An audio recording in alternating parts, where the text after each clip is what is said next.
Good morning, Eagles. I'm your host, Zaza. And I'm your host, Venus. Welcome to our first show of the year. Today we have some interesting stories lined up for you. We thought we'd start today with a story about At the Heart of AVHS. One of our groups asked around to find out what people think is unique or important about our school. The theme for this one is tradition. Take it away.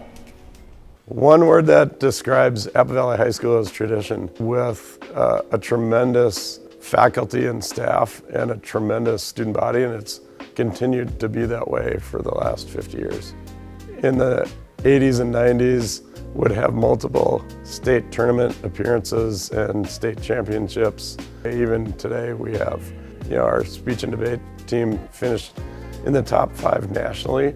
That just shows how our tradition still continues here at Apple Valley High School.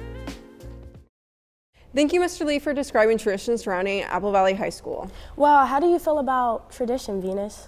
I love traditions, but think there are some traditions that should be way more recognized. I feel the same way. That's great. You're going to love our next story then. Why do you say that? Because what we have next for you goes a little more into a particular tradition that occurs around this time every year.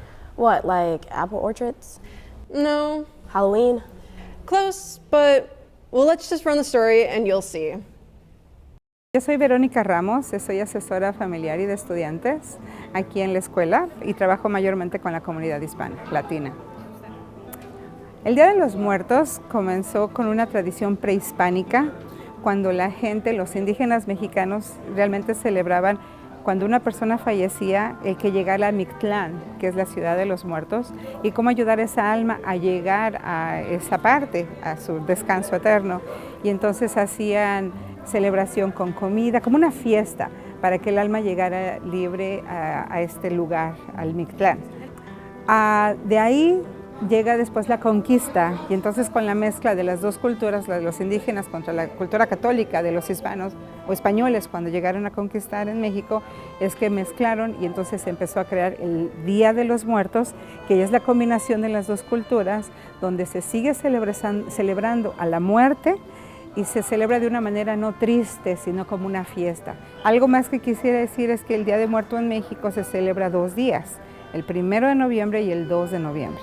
El primero son las almas de los niños y el 2 las almas de los adultos. Se celebra poniendo altares en las casas, donde entonces pones flores de cempasúchil, ponen velas, ponen incienso, alimento, hay algo que le llaman el pan de muerto muy tradicional, y todo esto poniendo enchiladas, pozole, lo que a la gente en vida le gustaba para darles la bienvenida. La UNESCO en el año 2008 reconoció el Día de los Muertos como un patrimonio de la humanidad. Entonces está desde el 2008 reconocido en las listas de la UNESCO como algo que le llaman una herencia humanitaria intangible.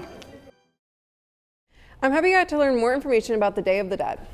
Yeah, me too. I never really got the chance to learn what the Day of the Dead really meant to some people. I think it's a very beautiful tradition. Yeah, me too. I love the way that it was explained, the food, and the way they dressed up. I do too. And speaking of dressing up, what did you dress up for Halloween this year? Oh, I didn't really do that this year. What about you? This year I was Blossom from the Powerpuff Girls. That's amazing. Well, speaking of Halloween, we have a little something about that coming up. Hi, my name is Rama and I'm reporting for EaglEye. Today I'm here with Durio. and I have a few questions to ask you. What are your favorite things to do on Halloween? Pumpkin carving and watching my kids dress up. What are your exact plans for Halloween? Maybe trunk or treating, and we'll walk the neighborhood trick or treating. Today I am here with. Jacob, senior. TJ, senior. So, what are your guys' plans for Halloween weekend? Whatever he does, I'll just go with him. I plan on traumatizing some kids, make sure they've never been scared. And I'm here with. Amaya. And I have a few questions to ask you. What are your favorite things to do on Halloween? I don't know. I like to watch scary movies and eat pizza. What are your exact plans for Halloween Day? I'm probably just gonna take my brother trick-or-treating. That sounds like a fun plan. I'm Rama and I'm reporting for EaglEye.